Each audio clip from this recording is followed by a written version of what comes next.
Hello, and welcome to Journey to SEA 2024. This is your host, Shelley-Ann Edwards Byron, a creative writing specialist here to talk to you about narrative writing and report writing. If this is your first live, welcome. Thank you so much for taking the time. And for those of you who have been following and keeping up with the lives, thank you so much for your comments. I really appreciate them because it lets me know that what I'm doing is helpful to you. And I know today is a little bit of a late start. Thank you for sticking around because today we're talking about passive voice. We're continuing that, and we're talking about the lessons learned in narratives. So, just a quick, two steps back for those who are new to the live. The lives are aired on YouTube, Word Coach Creative, no, sorry, Word Coach Youth, and on the SEA Peacefield group. If you're not already a member of SEA Peacefield, I recommend that you join because there's a lot of discussion about preparation for SEA 2024 in that group. The lives go there as well as there are posts about math, grammar, and so on. I haven't been posting a lot recently, so there isn't anything according to the uh, what do you call it? The schedule, because there's a study schedule up that you can follow on your own, and I try from time to time to post up things about grammar, tips and strategies for comprehension, spelling, and those kinds of things. I haven't posted for a while, but I'll be getting back into the groove soon. And certainly there are already lots of information there so that you can go back and check on that. A little bit about me. When I say creative writing specialist, is because I really do love teaching creative writing. And this is both for students and teachers because I do train the trainers kind of thing where I help teachers understand how to use what is called multisensory learning in teaching writing. Because when it comes to understanding writing, students have diverse needs, and there are some students who need a little bit extra, and they do need to engage with writing in a different way for them to really get it. As well as those who can pick up fairly quickly. When we use multisensory learning, writing becomes fun, and students are not as, well, to put it mildly, traumatized about learning about writing. Because believe me, I when I tutor students in the evening, I hear stories about what teachers say and do and what happens in the classroom. And many students are really troubled about this whole writing thing, and they just don't feel like they can do it well. Multisensory learning helps them really engage with the writing, see writing beyond the classroom, which is what we all want as instructors, and learn the strategies that they could use in effective ways without it feeling like pulling out hair and teeth and all those kinds of things. The very gory, painful stuff. No, we don't want writing to feel like that. So that's what I'm about. And if you are not already, following my Word Coach Youth Creative Facebook page, my mind is on creative because I did a live. I work with authors as well. When I say creative writing specialist, I mean, I work with children, I work with adults, and I had a live this morning with Word Coach Creative. So creative is on my mind. Sorry about that, but this is Word Coach Youth, and if you're not already if you haven't already liked the page, please do, because I do post other things from time to time. And so you can pay attention to the tips and strategies that you get there as well. I'm mostly in SEA Peaceville, so that's the place to get me. Please send messages, ask questions. Once I check, and I do try to get back as quickly as possible. All right, so you've been waiting for the live, and let's get into it. I do. One of the reasons I'm a bit late is because I wanted to have some slides today. And so let's see, where are they? Yeah, so I did some slides for us to work with today so that I can show you some things about the passive voice and the lessons learned, because I figure, I talk a lot about multisensory learning, so I need to have not just me speaking during these presentations. So, unfortunately, based on the type of presentations they are, we're not going to be getting into all of the the experiments and so on, because I do lots of experiments and activities in my classes. But I will be able to at least guide you on some of those. All right, so let's see, share screen, and we are sharing this one. So, um, you should be seeing, well, I'm not seeing if you're seeing it. Ah, there it is. Oh, computer is running a bit slow this morning. Um, Let me get back up to, oh wow, I do not know what's happening. Yeah, I was having a little bit of technical difficulty when, that created some of the delays. But I am seeing the screen and you are also seeing the screen, I believe. So yeah, we're good to go. Um, okay, so today's the 26th of June. No, it's not. It's the 27th. Oh wow, today is one of those days. All right, so the 27th of June, I'll change that, but it's already in the live. So yeah, just know that was yesterday. But today we're talking about the passive voice and resolution. So we're starting with the passive voice as I tend to start with the report writing because that is a bit more structured, and the discussion usually is complete, once I share the structure and a few examples. Narrative writing generally is a bit more involved, so I do the narratives at the second bit. Um, all right. Hide. Okay. So, passive voice, just a quick recap of what we did last week in terms of defining passive voice. So, I'm not going to look too much at what active voice is. If you want to get more about that, check last week's video. But this week, we're looking to get more into detail about the passive voice, when to use it in writing, because it's a very useful tool um, for dealing with report writing, specifically the kind of reports that students have to do for SEA. But it is something that has to be taken with caution, just as with everything else. You're allowed to do quite a few things, but if it's overdone, it reduces the formal tone of the report. So, passive voice is another one of those strategies that works very well for showing a variety of sentences and sentence structures and style in writing. And it shows a lot of capability and understanding and skill on the part of the writer. So I encourage you to make sure that your child or your students really understand passive voice.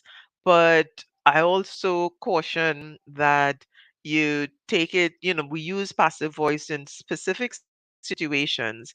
And just like everything else in a report, it has to be selected deliberately and for a specific reason. So it's not just, okay, you want to show difference in writing, so you use the passive voice.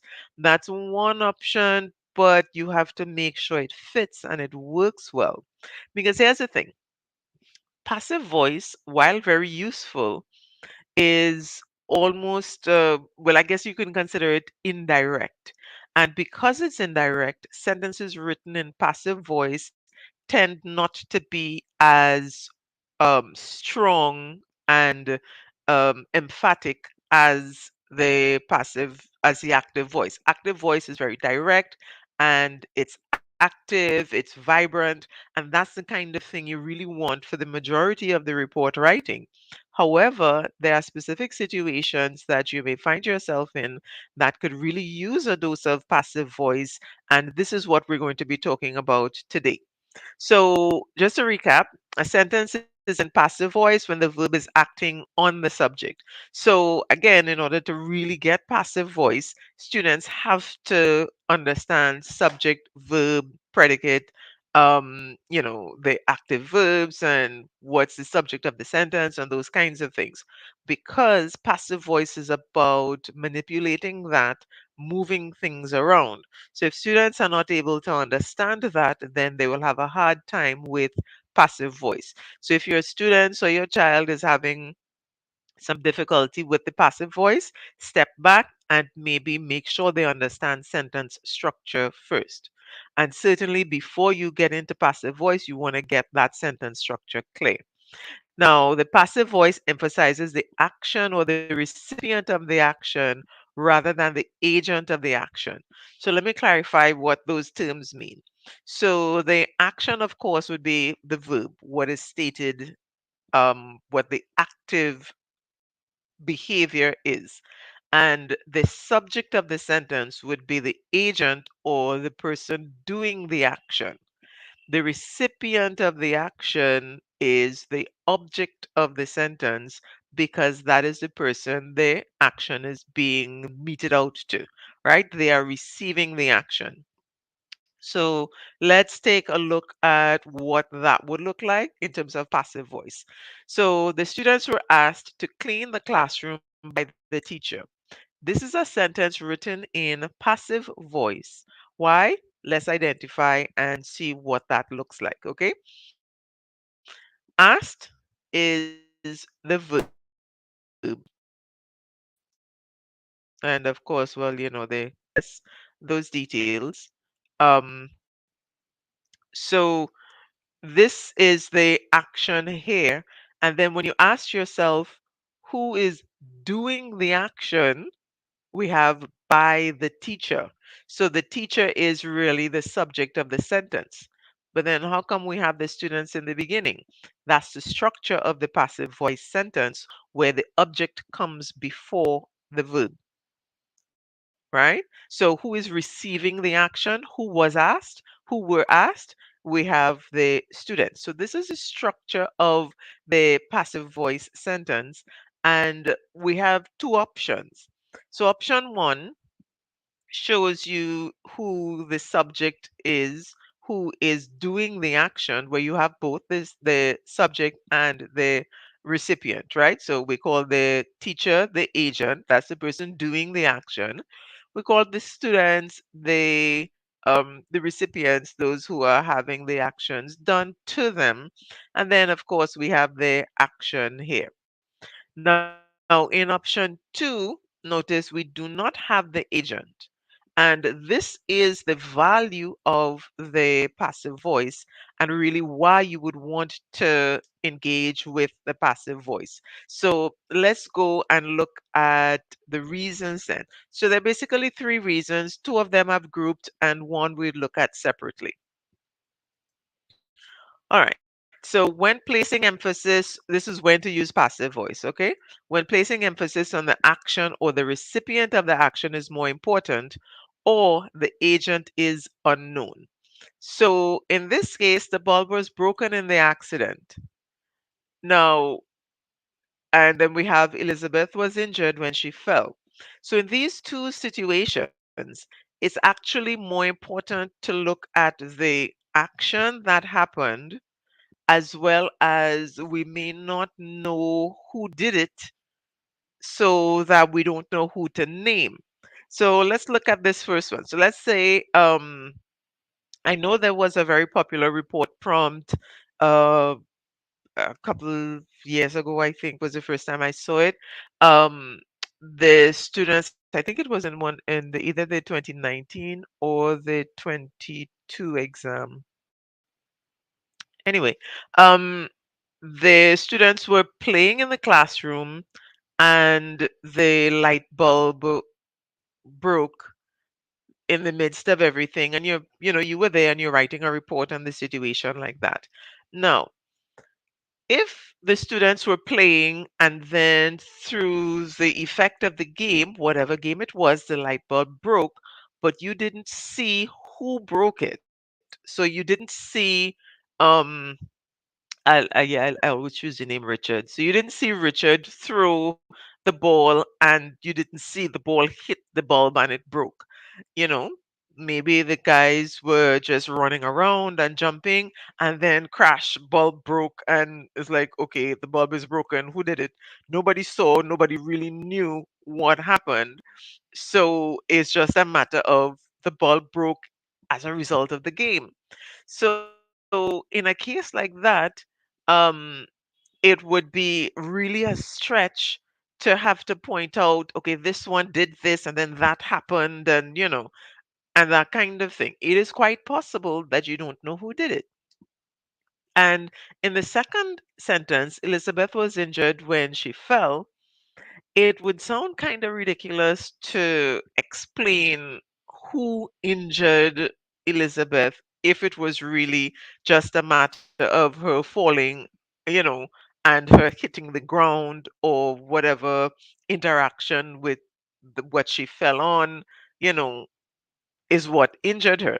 So if she was walking down the step and she slipped, fell at the bottom of the step, and twisted her ankle or broke her leg or something, do we then say it's the step that broke her ankle, or was it her who broke her ankle because she was walking on the step? So it gets kind of really muddled and complicated when we want to go into details like that and insist on identifying who did the action.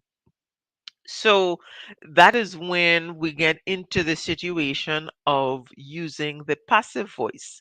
And these are the instances when you would want to use the passive voice. It shows sophistication and understanding, the skill of restructuring the sentences, and very keen decision making by making the choice to use passive voice here instead of trying to state exactly what took place. Now, many times situations like this, students they write and it kind of comes out in their writing, but you want them to be a little bit more deliberate. You want them to be a little bit more um, decisive and intentional in the way they write so that they have much more control over their writing. So it's a good idea to step back, and I'm sure you could go through their own writing, students who have already been practicing writing complete reports, and point out, hey, this is passive voice. This is what you did here, because they use it because they've been learning at standard 4, going into 5. They've been learning these kinds of sentence structures, but they may not know that it's called passive voice or what exactly it's used for. So it's a good idea to point it out to them and say, hey, this is what it's used for. You've done it before. Now I just want you to pay a little bit more attention and recognize that you can use it this way and therefore have more control over your writing.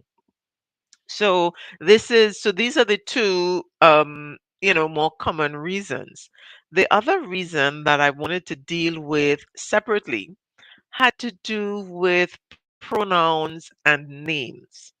Now, sometimes in writing, I've seen where students have, it's like Mrs. Henry did this, Mrs. Henry did that, Mrs. Henry, spoke to the teachers, Mrs. Henry spoke to the students, Mrs. Henry. And so we have a repetition of names over and over.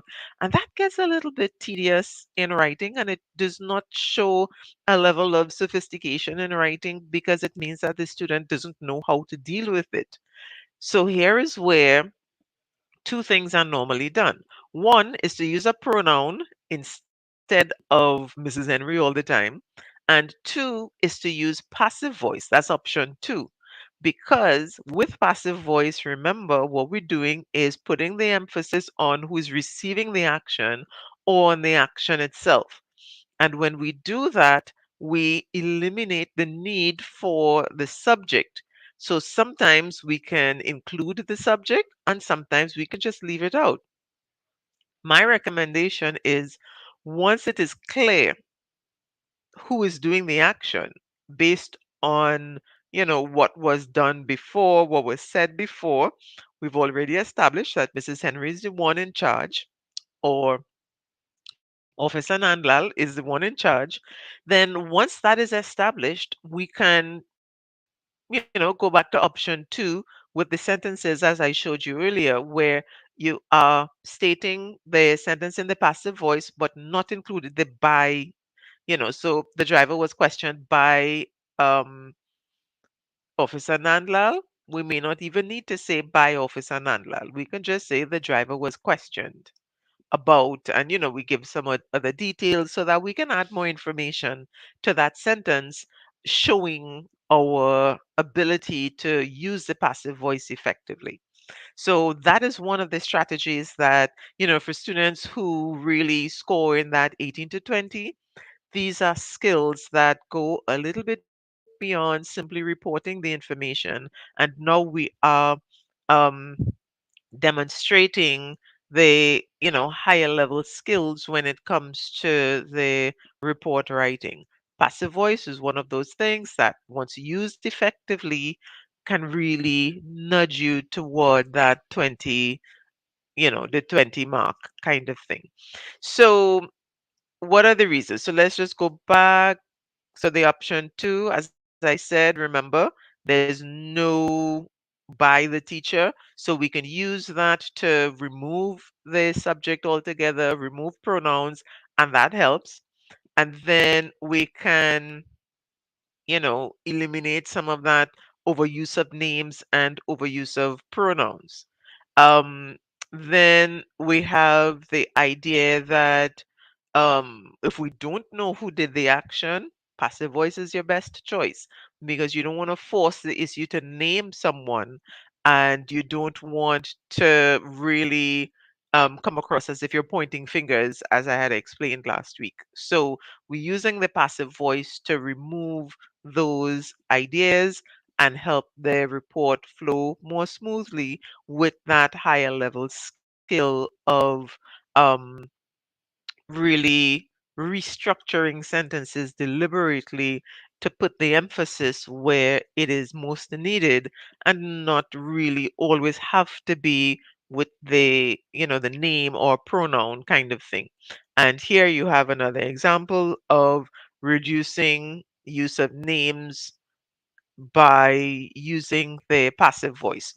So, this is what passive voice is all about and how it can be used in report writing quite effectively. And like I said, remember, understanding of passive voice is based on the understanding of the sentence structure, so that when you say subject or agent of, who is doing the action, students should know what you're talking about. When you say the verb, the action in the sentence, students should know what you're talking about when you're dealing with this. And of course, it would be totally remiss of me, and I don't even have any copies with me.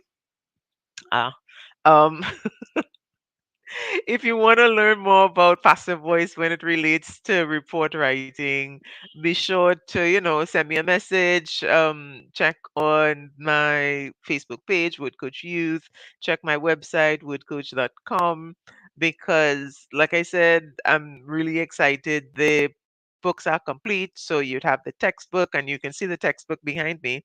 What I don't have on hand, they're actually over there. I was clearing my desk and I put them over there. But I have the workbook and the journal to help you encourage your students and guide through the process. So these books are ideal for students who are in standard 3 going into standard 4, and you're just really getting started with the formal concept of report writing as it's going to be done for SEA. And they go through the foundation topics on active and passive voice, vocabulary, formal tone, the structure of the report, transitions, and everything, all the foundation concepts. And there's a textbook that goes there are like 10 lessons in the text and covering all the different things. We have the multisensory learning, so lots of activities, so that students would be engaged. There are worksheets in the text, but the worksheets in the workbook are similar in structure, and they give some reinforcement and repetition. So you go through the worksheet with the student while they're doing the activity, you explain to them how to get it done, you monitor and they get it done, and then you can assign workbook worksheets so that they can do similar exercises in the workbook. And then you want to follow on with that with the journaling, which helps the student sort of expand their understanding on each topic. So the workbook and the journal follows along with the text So there are 10 lessons in the workbook, 10 lessons in the journal. And so we go text, workbook, journal to follow through with that process, right? So please, yeah, reach out. I'm going to be sharing a lot more about those during the upcoming weeks. And the next time I'll be a little bit more prepared with the books to actually show you. But like I said, you can check the website or my Facebook page to get more information on that. I'll be releasing. I was supposed to have released them a little bit time ago, but of course, if you message me, I can send you the information. Just, a little bit slow with the getting them on the graphics up and all those kinds of things. But they are available. Message me and I'll share all the details with you. All right, so let's move on to the lesson learned. All right, so we're moving on to the narratives. Now, with the narratives, lesson learned. So far, let me just back up a little bit. We have been looking at using what my signature style of plot development, which I guarantee you helps students really see that step-by-step approach if they're having any trouble with developing their stories at all. And in going through that, we have done the rising action, we've done things on conflict, we've looked at intervention and climax, and now we're doing the sort of quick falling action lesson learned. Now, of course, if you don't already have a copy of the study schedule, you can go back and in SEA Peacefield Approach, you'll get a copy there in the files section in on my Facebook page. Did I post it there? Well, you get the link. It's actually on my website, where you can, when you go to the website, werdcoach.com, so wordcoach.com, there's a tab labeled Journey to SCA 2024. When you click on that, you get all the videos. If you've missed any, you can go back and check there. And to the right-hand side, you'd see two tabs to download: study schedule for report writing, study schedule for narrative writing. If you haven't already done that, you can do so. So you can see in a list what we've covered, what the plan is going forward, so that you can follow along. Certainly, if you have the report writing texts, you can follow along. That will carry you to right about, I think, December with the reinforcement and the activities and so on. And then from there, we'd be beginning drills, which I have the digital series where we work on drills and, writing complete reports. So the lesson learned is the ending of the story. So we've already done the rising action and so on. And we're going to be going back and forth reinforcement as we go. But now we kind of, touched on each of the points. So we're looking at ending the story and how we end the story effectively. Now, the lesson learned refers to what the main character gained from the story and the experiences in the story. So, the thing with the essay style narrative is that there must be conflict. And because of that conflict, characters are going to feel some kind of way. They've been going through some stuff. And you know how it is when you've been through some stuff, you stop and you look back at the stuff that you've been through and you think, man, I shouldn't have done that. Or you know what? Not me again. Or, this, at least now I know. So we talk about these lessons learned in life. And that's pretty much what the SEA style narrative is aiming for, that sort of reflective idea. And because of that, we want to state a lesson learned in the end. So there are a couple of things to remember about the lesson learned. Number one is that the lesson learned is about the main character. So identifying the main character and working with the story from the perspective of the main character is absolutely necessary in SEA style narratives.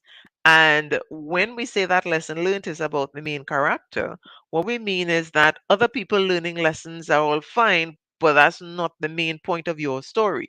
The reason you told this story about all the things that happened to this main character is to talk about what the main character learned. So we really do need to, at the very least, begin the lesson learned with the main character. And then if other characters learn lessons as well, we could mention that, but it's most important to mention what the main character learned, right? So that's one. Two, the lesson learned has to come out of the experiences of the story. So the main character needs to think about what just happened to them, what they just experienced, and then what they've learned from that experience. So it's absolutely important that that lesson is connected in some way. And that some way has to be kind of logical for the reader.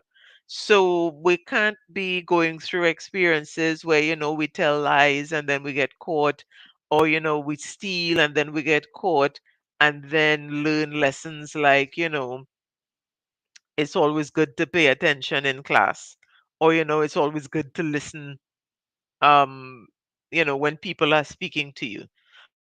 Yeah, those are good lessons, but what do they have to do with telling lies and getting caught? Or what do they have to do with stealing and getting caught? So we really do want to keep that lesson learned related to the events of the story and happening to the main character. Right? So that's number one and number two. Number three, it's usually a good idea to state what, the character would do differently. So now that they've learned this lesson, next time they're not going to do this, or next time they'll do this instead. That kind of thing. It really helps with the whole conversational presentation of the resolution and that lesson learned. All right, so what else about lesson learned? Now, the lesson learned comes at the end of the story. Usually, I mean, if you mention it in the introduction, because sometimes we have certain prompts and we can, depending on the prompt given, begin your story with this line kind of thing. But you do need to explain it in the resolution. And that whole connecting introduction and conclusion is really where the completeness of the SEA narrative is demonstrated.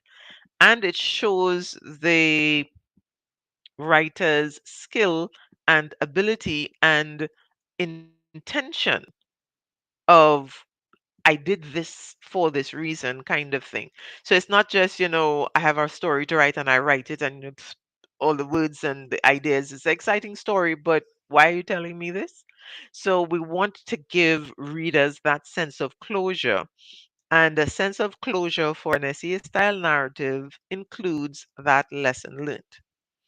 But here's the thing with the lesson learned. Lesson learned doesn't have to be at the end of this experience, I learned that.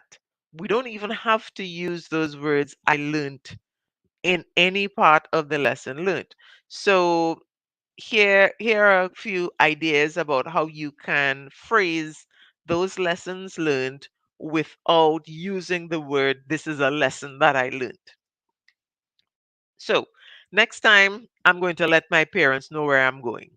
So what's inherent is that is whatever the experience was, maybe you got into trouble and nobody knew where you were, and just by, share prayers and, good Samaritans, you got out of it.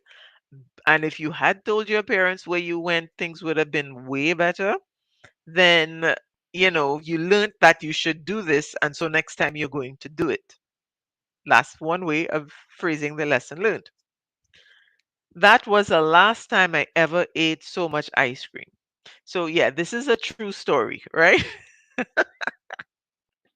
Yeah, it's a true story because I remember once I right now I don't eat um chocolate ice cream like just, plain chocolate ice cream by itself because there was a time when I absolutely loved chocolate ice cream and had way more than I should have had. and got sick. And yeah, that was the last time I ate that. I don't eat that much ice cream anymore. I'm very measured. I still enjoy a bit of ice cream from time to time, but we're a lot more mindful of what's happening, right?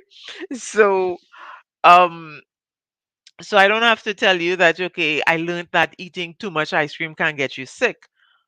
I can tell you that was the last time I'm going to do that. That's the last time I did that. So I learned my lesson and I'm not doing it anymore. So these are some ways that you could present the lesson learned in a very interesting way without kind of like pinpointing and directing, this is a lesson I learned, kind of very direct. We want to have it like a conversation with the reader. So we're presenting it in a more subtle way. And then finally, it was comforting to know that my friends would always be there for me. So, what did I learn? That my friends would always be there for me. How am I phrasing it? Not that at the end of the day, I learned that my friends would always be there for me. I'm including my reaction to the lesson. And my reaction is that I feel encouraged, I feel comforted, and I feel good about this fact, this thing that I learned. So, we can phrase it like that. So we can put it in a sentence that says, how we react, how we feel about the lesson learned. So there are different ways, and these are just three examples to show you that you can develop the lesson learned in different ways, and you don't only have to say, well, I learned this lesson, or this is a lesson I learned at the end of that experience. It will actually be way better if you don't use those words and phrases exactly, but you present the information in a variety of ways. And like I said, those sentences there that I shared are the example. All right. So I think that is pretty much what I would like to share with you today regarding the narrative writing and the report writing. So, just a quick recap with the report writing, we looked at passive voice and some ways and reasons why you should use passive voice, albeit sparingly.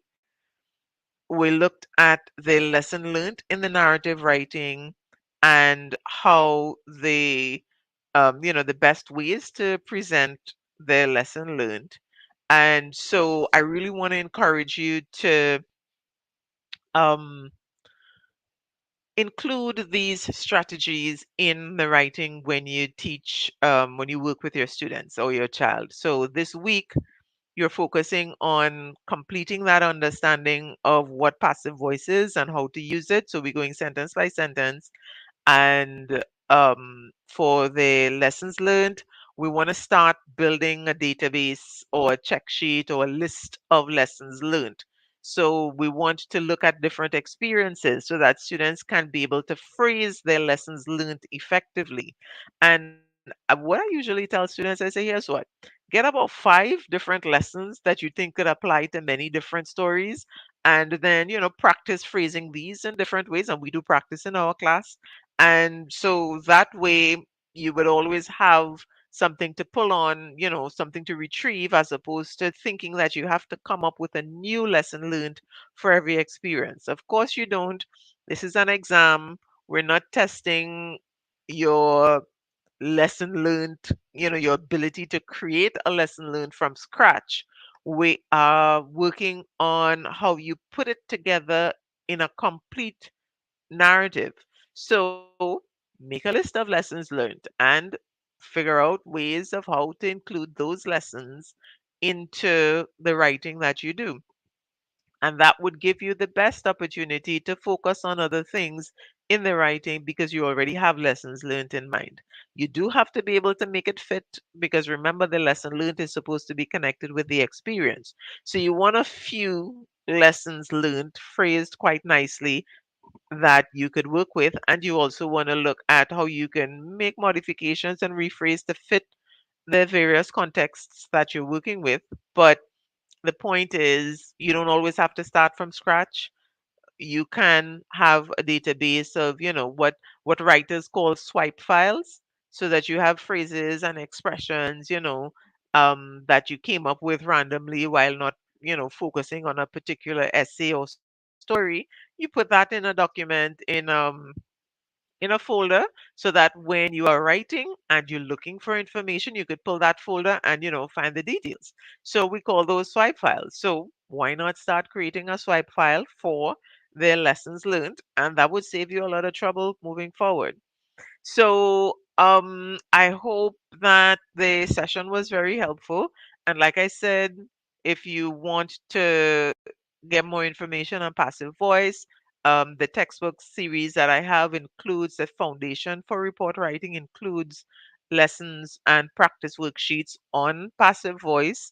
And for the narratives, I have the poster and the flashcards to really help students memorize that 12-point plot development, which is like key foundation understanding of plot that is going to help them write narratives well.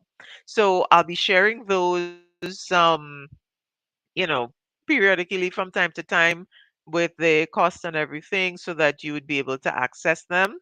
And oh, before I go, I do have to say I finally organized my life for the July, August. So I have set the dates that I'm going to be available and doing classes. So what I've decided to do was to offer two narrative classes and one report writing class. Um, and for returning students, I'm going to do another section. But for new students who've not done classes with me before, um, the narrative group one would be 9 a.m. to 11 a.m. We're doing Monday to Thursday. Group two narratives would be 1 p.m. to 3 p.m. So we're doing 2 hour blocks of work on the stories. And report writing is going to be 4 to 6 p.m. So the report writing one is in the evening. But yeah, so we do 4 to 6 p.m. Ooh, lots of flashes. I guess it's a rainy day today. Please, guys, be safe with the rain. And we know how it gets in Trinidad. But yeah, so I'm going to be doing those classes. So I'll be posting those up later today, possibly tomorrow, but definitely this week. So you get all those dates. And you know how I do it? I keep my classes very small.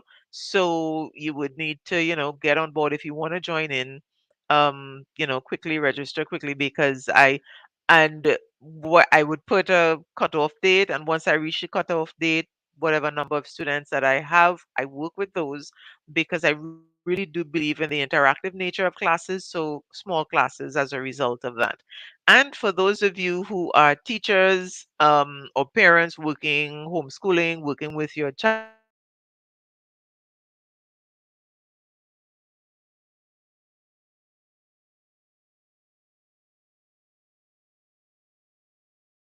and you want to get some information about how it cut off. All right. Yeah, we're back. I think I need to wrap up soon. I think that was lightning that caused that little glitch there. But yes, I was saying that those who are interested in learning how to teach the creative writing, especially from that multisensory perspective with students who have diverse learning needs, then you can. I'm going to be doing some training during July and August as well. And I'll let you know those I'm going to be posting up more about that. So keep checking in SEA Peacefield Approach, keep checking Word Coach Youth today, tomorrow. The registration is going to be open for those. Classes for students run Monday to Thursday. We do, what is the date? The 17th of July is when we're starting. So I'm taking a break after the end of term, between end of term and when I start the program. But we are going to be running for 3 weeks. There will be 11 sessions because of the August 1st holiday, but we'll be running Monday to Thursday.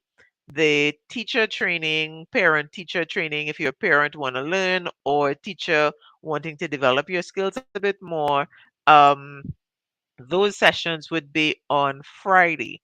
I'm thinking 10 a.m. to 1 p.m., 3 hour sessions. But that I'm going to also include some follow up, and the textbooks and so on would be included in the cost of that. So you can check that if you want to get both the text and the training.